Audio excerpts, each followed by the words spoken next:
ಬೆಂಗಳೂರಿನ ಈ ರಸ್ತೆಯಲ್ಲಿ ಓಡಾಡೋರು ಬಹಳ ಹುಷಾರಾಗಿರಬೇಕು. ಯಾಕಂದ್ರೆ ಸ್ವಲ್ಪ ಯಾಮಾರಿದ್ರೂ ಕೂಡ ಅಪಾಯ ತಪ್ಪಿದ್ದಲ್ಲ. ಬೆಂಗಳೂರಿನ ಈ ರಸ್ತೆಯಲ್ಲಿ ಏನಾದ್ರೂ ನೀವು ಓಡಾಡ್ತಾ ಇದ್ರೆ ಬಹಳ ಹುಷಾರಾಗಿರಿ. ಶಿವಾನಂದ ಸರ್ಕಲ್ ನಲ್ಲಿ ಯಾಮಾರಿದ್ರೆ ಅಪಾಯ. ರೈಲ್ವೆ ಬ್ರಿಡ್ಜ್ ಕೆಳಗೆ ಕಬ್ಬಿಣದ ಸರಳುಗಳು ಕಿತ್ತು ಬರ್ತಾ ಇದೆ.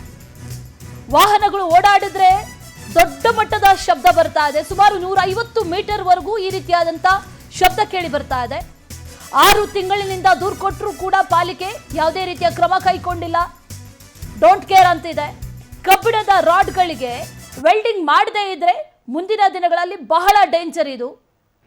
ಶಿವಾನಂದ ಸರ್ಕಲ್ ನಲ್ಲಿ ಓಡಾಡ್ತಾ ಇರುವಂತವ್ರಿಗೆ ಈ ರಸ್ತೆ ಗೊತ್ತಿರುತ್ತೆ. ಅದು ಕಿತ್ತು ಬಂದಿದೆ.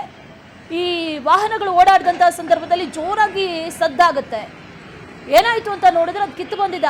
ಕಬ್ಬಿಣದ ರಾಡ್ಗಳಿಂದ ಹಾಕಿರ್ತಾರೆ. ಅದು ಭಾರಿ ವಾಹನ ಆಗ್ಬೇಕಂತಿಲ್ಲ, ಲೈಟ್ ವೆಹಿಕಲ್ಸ್ ಓಡಾಡಿದ್ರು ಕೂಡ ಅಂಥದ್ದೇ ಸದ್ದಾಗುತ್ತೆ. ಕಬ್ಬಿಣದ ರಾಡ್ಗಳಿಗೆ ಆದಷ್ಟು ಬೇಗ ಏನು ಮಾಡಬೇಕಾಗಿದೆ ಅಂತಂದರೆ ಸಣ್ಣದಾಗಿ ವೆಲ್ಡಿಂಗ್ ಮಾಡಬೇಕು. ಆದರೆ ಪಾಲಿಕೆ ಆ ಸಣ್ಣ ಕೆಲಸವನ್ನು ಮಾಡೋ ಬದಲು ದೊಡ್ಡದಾಗುವವರೆಗೂ ಬಹುಶಃ ಕಾಯ್ತಾ ಇದೆಯೇನೋ. ಅಪಾಯ ಆದ ನಂತರದಲ್ಲಿ ಎಚ್ಚೆತ್ತುಕೊಳ್ಳೋ ಮೊದಲು ಅಪಾಯ ಬರೋ ಮುಂಚೆ ಸೂಚನೆ ನೀಡ್ತಾ ಇದೆ. ಈಗಲೇ ಹುಷಾರಾಗಬೇಕಾಗಿದೆ.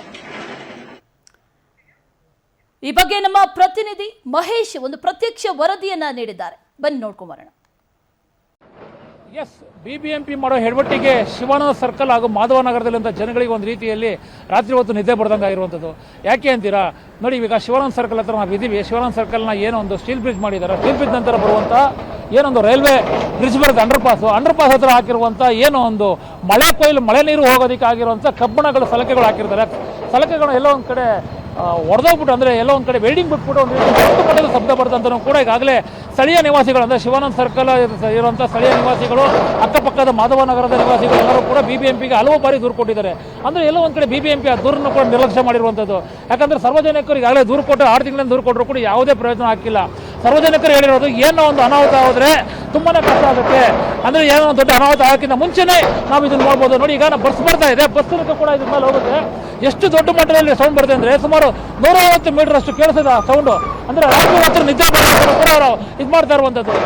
ವೆಲ್ಡಿಂಗ್ ಕೂಡ ಬಿಟ್ಟಿರುವಂಥದ್ದು. ವೆಲ್ಡಿಂಗ್ನ ಒಂದು ರೀತಿಯಲ್ಲಿ ಮಾಡಿದ್ರೆ ಒಳ್ಳೆಯದಾಗೋದನ್ನು ಕೂಡ ಜನ ಹೇಳಿಕೆ ಕೊಡ್ತಾ ಇರೋದು. ಆದರೆ ಬಿಬಿಎಂಪಿ ಎಣ್ಣೆ ಚರ್ಮದ ಅಧಿಕಾರಿಗಳು ಯಾವುದೂ ಕೂಡ ಇದು ಮಾಡ್ದೇ ಒಂದು ರೀತಿ ದೊಡ್ಡ ಮಟ್ಟದ ಅಪಘಾತಕ್ಕೆ, ಅಂದರೆ ಮುಂದೆ ಆಗುವಂಥ ಅಹಿತಕರ ಘಟನೆಗೆ ಬಿಬಿಎಂಪಿ ಅಧಿಕಾರಿಗಳೇ ಕಾರಣ ಆಗ್ತಾರೆ ಅಂತ ಕೂಡ ಹೇಳಿಕೆ ಕೊಡ್ಬೋದು.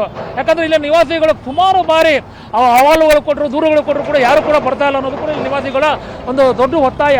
ಯಾಕಂದರೆ ಮುಂದೆ ಆಗುವಂಥ ಯಾವುದೇ ಘಟನೆಗೂ ಕೂಡ ಬಿಬಿಎಂಪಿ ಅಧಿಕಾರಿಗಳೇ ಕಾರಣ ಅಂತಲೂ ಕೂಡ ಈಗ ಹೇಳಿಕೆ ಕೊಟ್ಟಿರುವಂಥದ್ದು. ಇನ್ನು ಅಧಿಕಾರಿಗಳು ಕೇಳಿದ್ರು ಕೂಡ ಇವತ್ತು ರಜಾ ಇದೆ, ಬಂದು ನೋಡ್ತೀವಿ ಈಗ ಹಾಗೆ ಅಂತ ಕೂಡ ನಮಗೆ ಮಾಹಿತಿ ಕೊಡ್ತಾ ಇರುವಂಥದ್ದು. ನೋಡ್ತಾ ಇರ್ಬೋದು ನಾವೀಗ ಶಿವಾನಂದ ಸರ್ಕಲ್ನ ಏನೋ ಒಂದು ರೈಲ್ವೆ ಬ್ರಿಡ್ಜ್ ಇದೆ. ರೈಲ್ವೆ ಬ್ರಿಡ್ಜ್ ಕೆಳಗಡೆ ಹೋಗ್ತಾ ಇರುವಂಥ ಏನು ಈ ಸ್ಟೀಲ್ ರಾಡ್ಗಳು ಹಾಕಿದ್ದಾರೆ. ಅಂದರೆ ಮಳೆ ನೀರು ಹೋಗೋದಕ್ಕೆ, ಆ ಮಳೆ ನೀರು ಹೋಗೋದಕ್ಕೆ ಸರಿಯಾದ ರೀತಿಯಲ್ಲಿ ವೆಲ್ಡಿಂಗ್ ಮಾಡಬೇಕಾಯ್ತು. ವೆಲ್ಡಿಂಗ್ ಮಾಡಿದ್ರೆ ಈ ರೀತಿ ಸೌಂಡ್ ಬರ್ತಾ ಇರೋದು ನಿಜವಾಗ್ಲೂ ಕೂಡ ಇಲ್ಲ ಜನರಿಗೆ ಒಂದು ರೀತಿ ರಾತ್ರಿ ಹೊತ್ತು ಕಿರಿಕಿರಿ ಆಗಿರುವಂಥದ್ದು. ಜನರು ಕೂಡ ಹೇಳ್ತಾ ಇರೋದು ಏನೋ ಒಂದು ಮನೆಯಲ್ಲಿ ಮಕ್ಕಳು ವೃದ್ಧರು ಎಲ್ಲರೂ ಕೂಡ ಇರ್ತಾರೆ, ರಾತ್ರಿ ಹೊತ್ತು ನಿದ್ದೆ ಮಾಡೋಕ್ಕಾಗಿಲ್ಲ ಅಂತಲೂ ಕೂಡ ದೂರು ಕೊಟ್ಟಿದ್ದೀವಿ ಅಂತಲೂ ಕೂಡ ಹೇಳಿಕೆ ಕೊಡ್ತಾ ಇರುವಂಥದ್ದು. ಕ್ಯಾಮ್ರಾ ಪರ್ಸನ್ ಸಾಯಿ ಕುಮಾರ್ ಜೊತೆ ಮಹೇಶ್, ಪವರ್ ಟಿವಿ, ಬೆಂಗಳೂರು.